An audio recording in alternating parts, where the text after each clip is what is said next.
Welcome, my name is Jesse and you are listening to The Wake Up Call. This show is about opening your eyes to how you've been living, bringing awareness to the standard you've been operating at, and helping you start living to your full potential. There are two ways I'll help you do this. One, by disciplining your mind, and two, by strengthening your body. It's time to take stock of your current performance and go to the next level. Let's do this.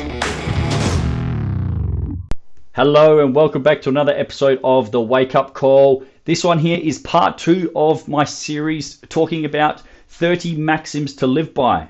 So if you caught part 1 of this episode, you know that I was talking about some rules and principles to help govern your decision making and structure your life. So a quick recap: a maxim is a principle or rule of conduct. So this is how you operate, and these are ways that you can try to live to help improve the direction and the trajectory of your life and your body. So the reason that I created the 30 maxims to live by is to help improve the quality of my very own life, but also the people who I work with and I coach. And the first 10 I went through in part 1. Today I'm going to take you through the next 10, and that comes to number 11, okay, which is aim for better, not perfect.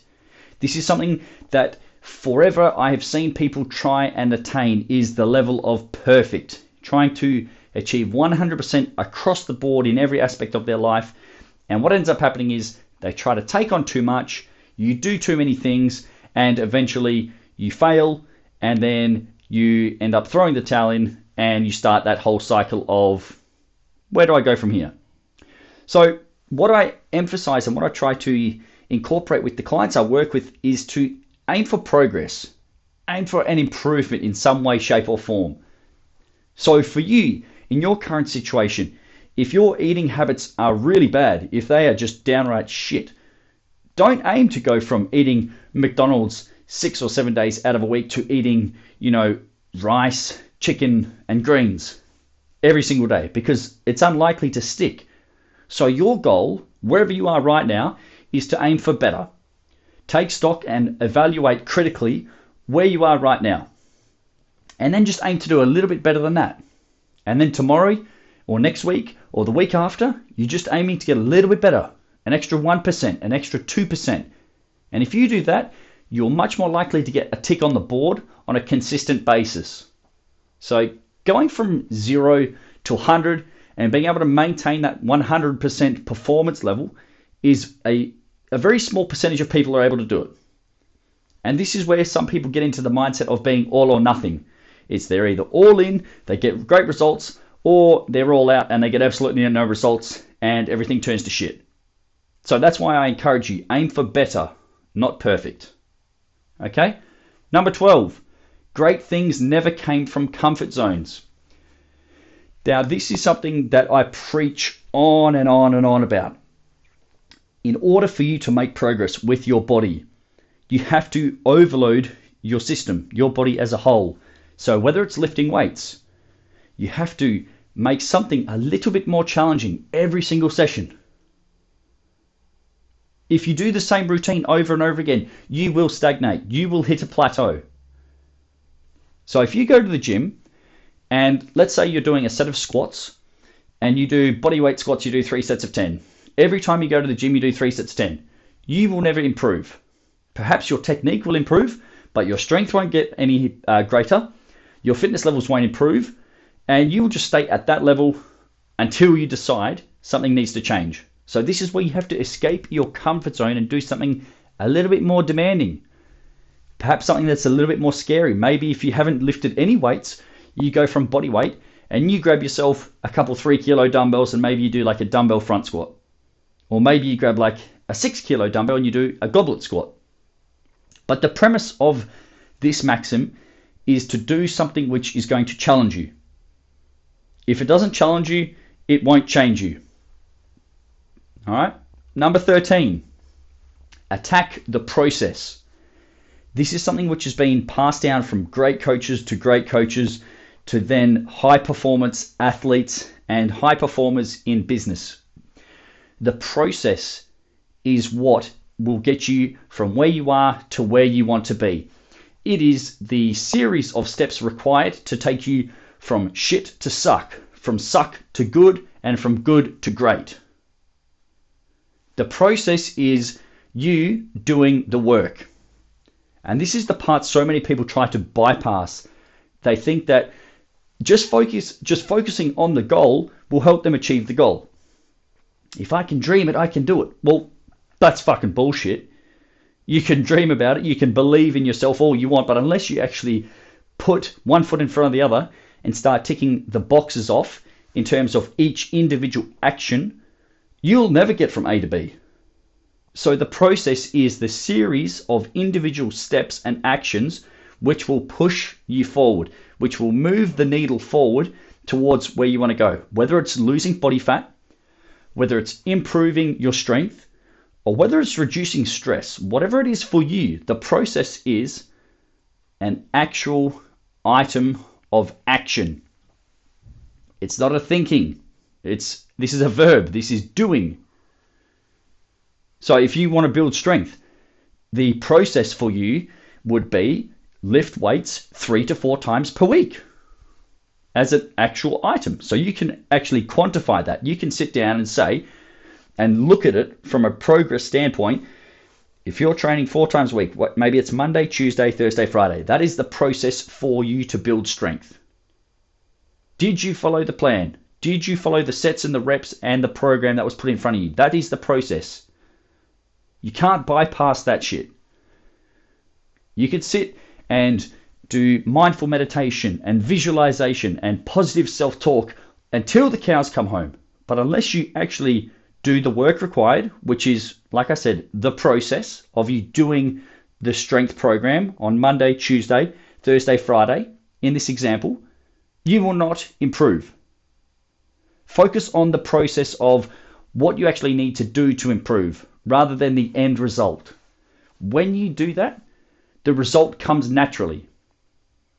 So this is why you shouldn't focus solely on the result or the end outcome that you want. You must focus on the action items and the behaviors which will take you from where you are to where you want to be. That is the process. Focus on that.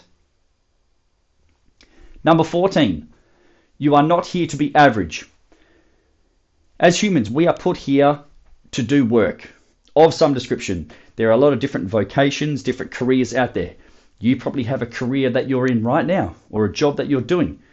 And if you've been doing it for a while, the chances are you're pretty good at it. If you've been doing something long enough, you actually get good at it. And if that's not the case, you might want to ask yourself, why am I not at the top of my field? If you've been doing something for 5, 10, 15, 20 years and you're not at the top of your field, you have to ask yourself, why is that? Do you want to be average? Because I know I don't. I don't want to be mediocre. I don't want to be bundled in with the rest of the world. Fuck that. You have the opportunity to become the best version of yourself possible every single day.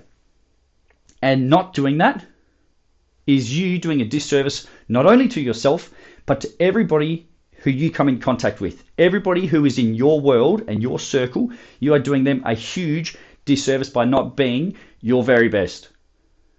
That means at work, do the very best you can. With your physical health, are you doing the very best you can, or are you cutting corners and trying to do the bare minimum? You're not here to be average.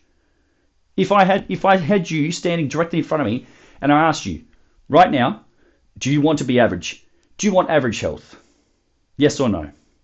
And in Australia, average means you are either overweight or obese. I'm not here to be average. I don't want that.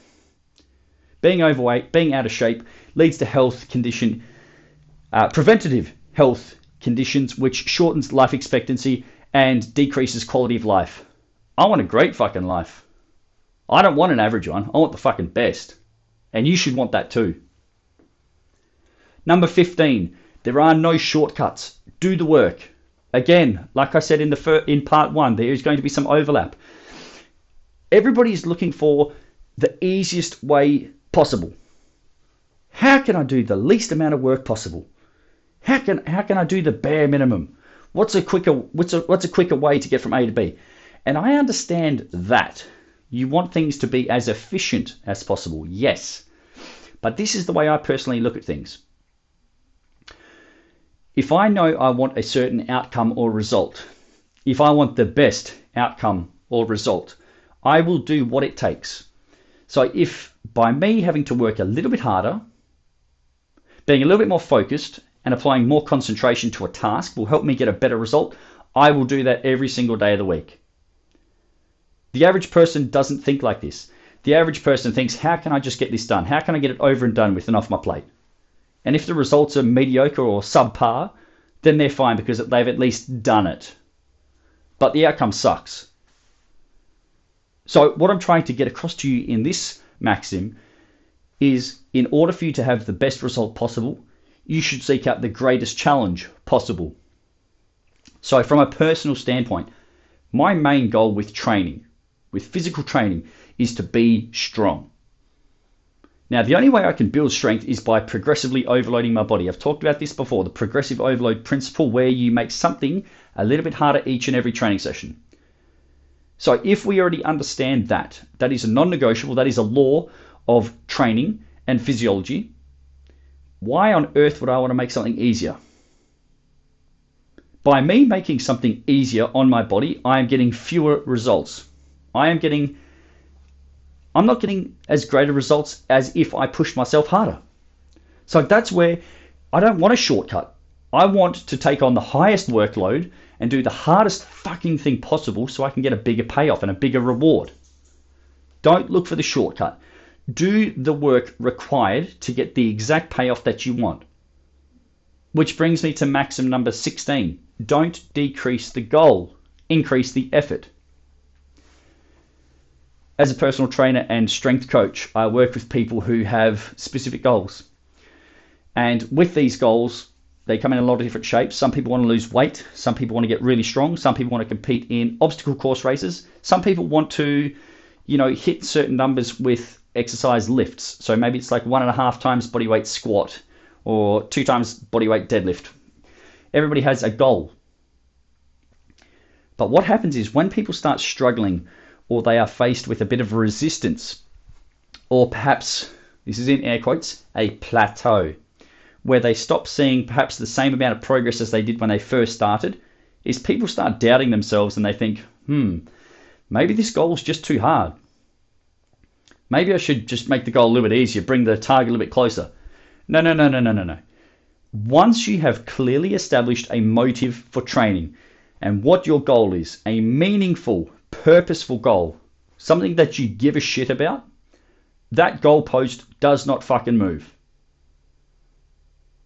What needs to change and what needs to happen is you need to reflect and look upon your current output. What actions are you taking? So the goal shouldn't change if you start feeling and finding yourself against resistance. What needs to happen is you need to increase your effort. Maybe you need to work harder in training. Sometimes you just need to fucking work harder. Sometimes you just have to be more consistent. You ate really good food, you followed the plan for 5 days out of 7. Awesome, well done. Maybe you need to do that 6 days out of 7. Maybe you need to do it every single day to get the results that you desire. But don't change the goal. Do not bring that goalpost closer to you because you're finding it tough. Finding it tough is a part of the process as well. Once again, attack the process. You just have to, sometimes you just got to keep doing it. Sometimes you just got to stay there and follow the plan for a little bit longer.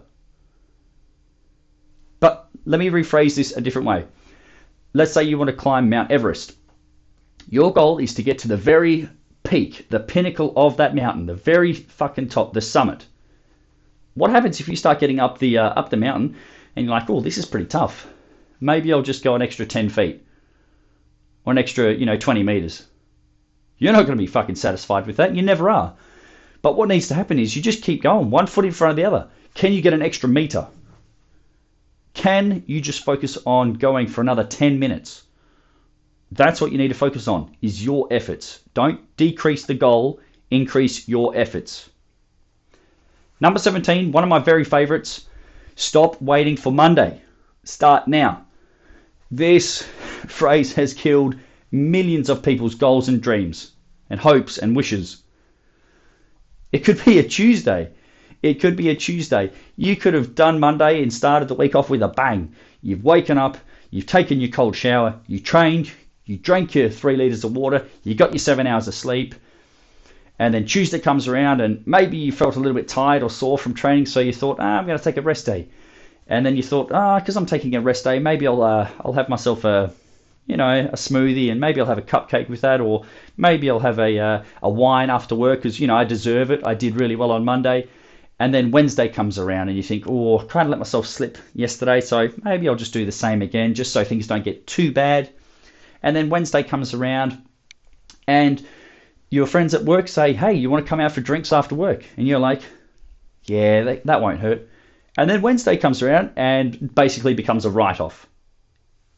So Thursday arrives and you think, I've already done so much damage. I might as well just, throw the towel in and call this week a write-off. I'll just keep going and down this path and dig myself a bigger fucking hole. So you eat shit foods, you don't exercise, you keep drinking the booze, and you say to yourself, I'll start on Monday. How many times have you said, I'll start on Monday? How much time have you wasted starting on fucking Monday? This is the way I look at things. If something is important to it, you will start on it and you will do it now. If it's not important to you, you'll put it off, you'll make an excuse, and you will start on Monday. But here's the thing. You don't have a lot of Mondays left. You certainly don't have a lot of Mondays left. And every week that goes by, you have fewer Mondays. So my advice to you is, if you fuck up, take stock of that, acknowledge it, accept it, and move on. What is the next best action you can take to get back on track? Don't throw away the week. Don't even throw away the day if you fall off the wagon. If you had a shit meal, if you went off the plan, that's fine. It happens to all of us. You just stand up, put your hand up, say, I fucked up, and you just get straight back on the track. Nothing changes. You made a fuck up. That's fine. Straight back on. Get back on the wagon immediately. Number 18. If everything is a priority, then nothing is. This one here kind of astounds me, and it took me a while to grasp this concept, but when I did, it made perfect sense. Have you ever had a to-do list? I know I have. Everybody has to-do lists at some point. I've got to do this. Got a list of 10 or 20 items that need to be done, and they all need to be done right now because they're all important. They've all got to get done. If everything is a priority, then nothing is. When you have 20 things which you deem to be so singular, the most important, you don't take any action. So this is where you have to be highly critical and ruthless in assessing what is a priority, what must get done right now. Once you identify what that is, you focus solely on that task. Don't multitask. Multitasking is a waste of fucking time. You accomplish nothing. If you want to learn more about multitasking and why it is ineffective, I highly recommend the book Deep Work by Cal Newport. It'll talk about that in detail. But you need to figure out what is the most important thing right now. There can't be more than one, because if there is, your efforts are going to be split and you will be less effective than if you put all of your 100% effort and focus into one thing. Do one thing really well, get that off your plate, and then you can focus on the next thing. That is how you are productive, and that is how you get the most out of every day. Number 19, feel the fear and do it anyway. Over the years, I've jumped into loads of different physical activities and events and pushed myself. I used to do Taekwondo. I worked up to national level. I became a national champion at a very young age. I played state soccer or football. I went overseas. I was exposed to a lot of these things which pushed me outside of my comfort zone. And there were a lot of times where I wasn't sure if I could do it. But this is the thing when it comes to fear. The more that you think about what it is that you don't want to do and you dwell on that subject or that topic, the more the fear builds, the more it amplifies. It starts to become its own sort of monster. And this is where people, they spend too much time in their own heads thinking about all the pros and the cons. Okay, if I do it, this will happen. If I don't do it, this will happen. And they just manifest this small thing into this large consuming force. Is fear real? Yes and no. when you think about things, so when you're thinking, you're not doing. But when you're doing and you are in motion, the fear starts to disappear because you're too busy actually doing the thing that you're afraid of, and you don't have time to think about all of the small, minute details. So my advice to you is when you feel some form of fear or a bit of anxiety to do something, that is a reason for you to keep going. That is indicative that you are in the right direction.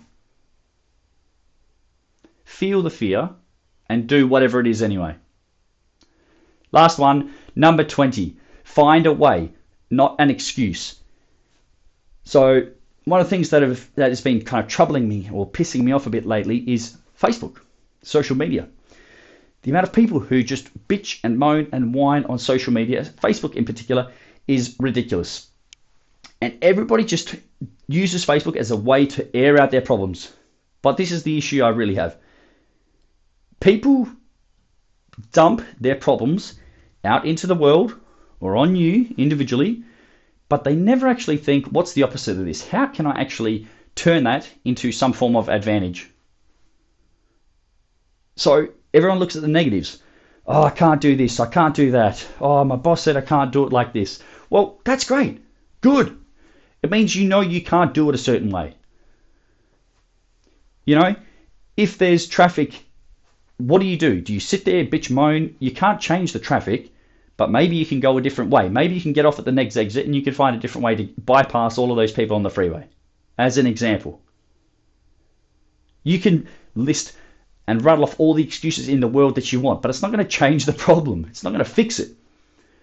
So if you do have an issue, a problem, or an excuse, that's fine. You've identified it. Excellent. You have become aware of what needs to happen, but find a way around it. If you can't do your training because, someone's on the squat rack, for example, don't bitch and moan. That's awesome. Someone's on the squat rack. Work around it. Go to the next exercise and come back to it when that squat rack becomes available. Find a way. Don't keep listing excuses. Excuses doesn't improve your situation. But finding a way, an opportunity, or a workaround to actually get what you need done will help you towards that flag post of your main goal. So if you've got a problem, that's fine, but find a solution. Be a solution-focused person, not a problem-focused person. Everybody has problems. We all do. But can you become a resourceful person and find a solution to those problems? Because those people, they are the people who rise to the top of their field in their career with their health and fitness, because they are always focused on how do I move forward regardless of what happens to me. Be that type of person. Be a solution-oriented person, and you will be unstoppable. So there you go, guys. That is my next top 10, well, not top 10, but my next 10 maxims to live by. I'm really interested to see what you guys think about this as well, because these are mine. But the things that I've written down, this took me a long time to sort of write this all down on paper and then cull what I thought was, not perhaps as important as some of the other things which you're now listening to. And I'd be interested to see, what resonates with you. Is there anything that that's made you go, aha, or it's sort of clicked? So yeah, reach out to me on social media, Facebook or Instagram. Love to start a bit of a dialogue, see which of these maxims are helping you or have helped you in the past, or have helped you sort of reframe the way that you're thinking and the way that you're operating your days. So that's it for now, guys. I'll speak to you soon for part 3, where I go from number 21 to number 30 of 30 maxims to live by. Until then, have a great day, morning, evening, and I'll speak to you guys soon. If you loved the Wake Up Call, found it entertaining, or got some benefit out of listening, I would appreciate you helping me to spread the word. Please share it with a friend or on social media so that you can pay it forward and give someone else the opportunity to improve themselves like you just have. Thanks for listening. We'll see you soon for another episode.